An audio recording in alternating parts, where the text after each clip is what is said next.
This was a very large apple plant west of town. May have been an arson fire, uncertain. The plant was essentially destroyed. The thing of interest here was that by count there were some 15 to 20 tankers used at this fire from all over the area. Very hot fire.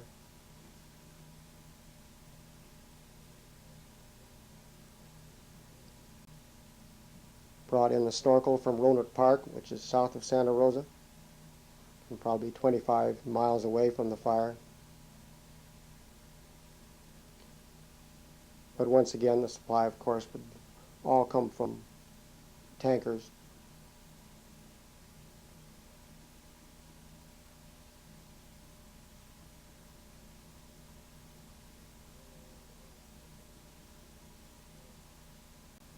This was a very old, very large, two-story, long wooden apartment structure in the Bellevue district. Totally involved and totally destroyed.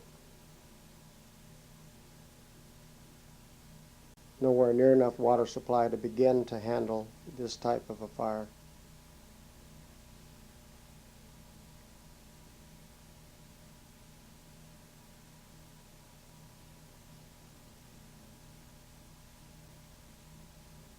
Man in the foreground making an attempt to save the garage-type building out and back.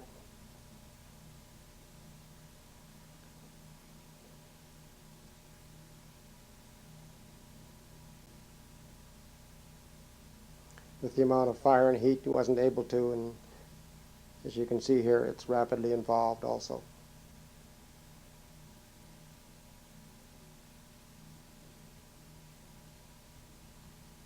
Nobody hurt, but everybody homeless.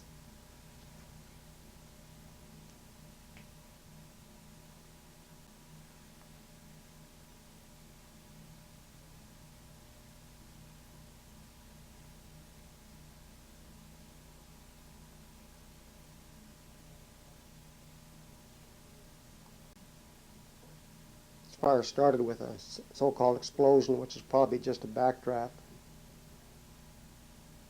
Probably had been burning for a long period of time.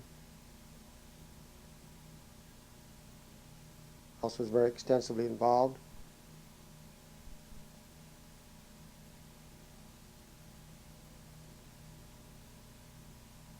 Both large and smaller hand lines used.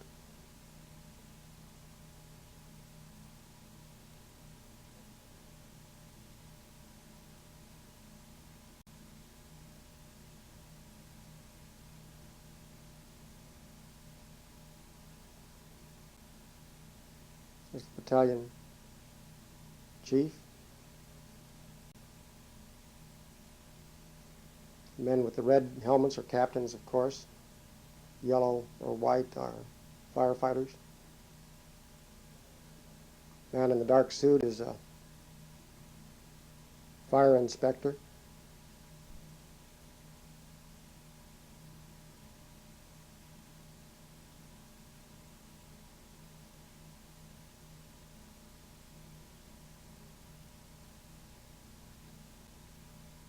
Closing down the remains.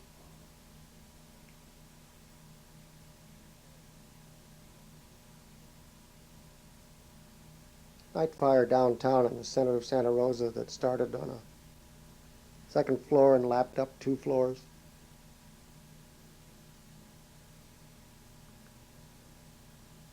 Fortunately, we're able to get at it very quickly, make a good stop.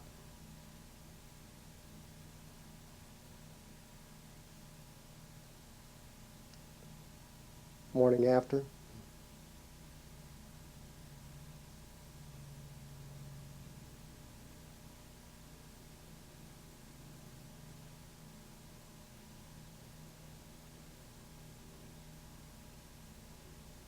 Night fire at a home on the edge of town in the hills. Again, fully involved.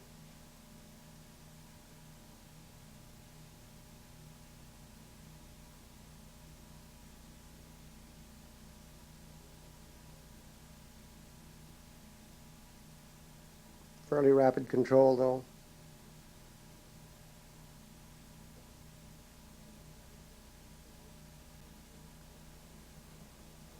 Fire in an attic of a two-story wood frame house.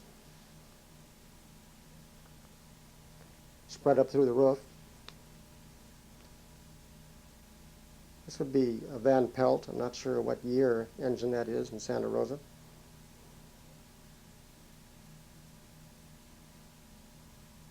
Second engine coming in.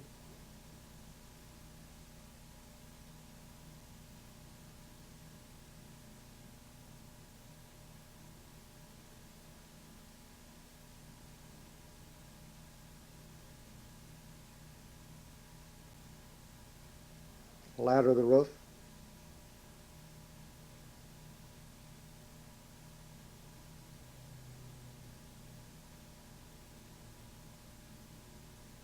Men go up with the roof ladder. By this time the fire has vented through the roof behind them.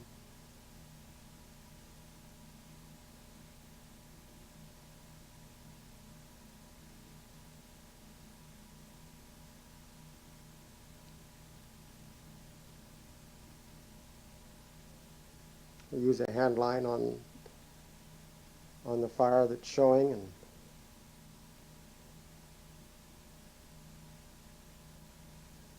control it fairly rapidly.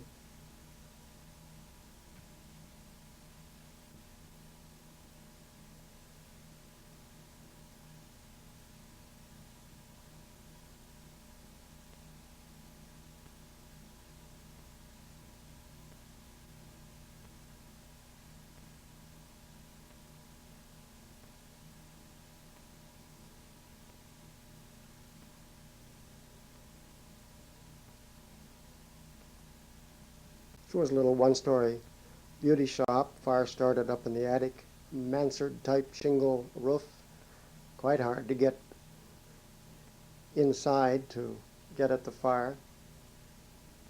At the same time to try and avoid excessive water damage to the interior of the building.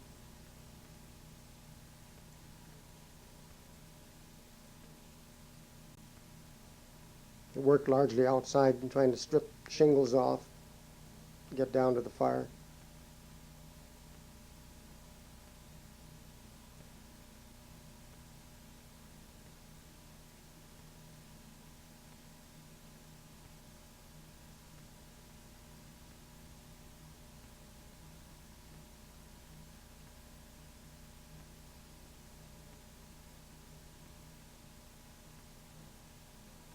Notice some of the men wear breathing apparatus and some don't.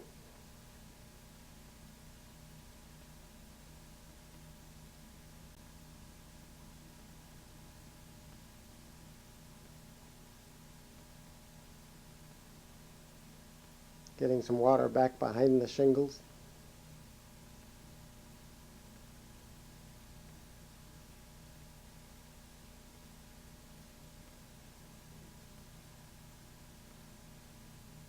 At this point they also have a stream working inside.